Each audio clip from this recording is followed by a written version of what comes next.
Nong lam ketien keseng BJP uba M kakrang negasngi uloong bagaseng kadon Jingkyrmen banjob la Kumno khatsan teli kisit akan nek election MLA. Abekran begelap thai khubor uba kakrang uloong bagaseng kala treshitom na kabenta ban pen urlong bat yo jingjob khambun. Kamashwa uloong bakajing pediang jongki ba ya kaseng hakajala kala nangkiu.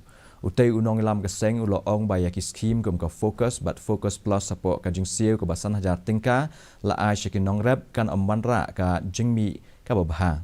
Akabe day bat ka jingja dangshan lo ke shiti balato dagi pulit ke Assam syapang ki riu ngai Kristan uloong ba umin pirang ba ka Assam uladep pensyai halor kini ke benta.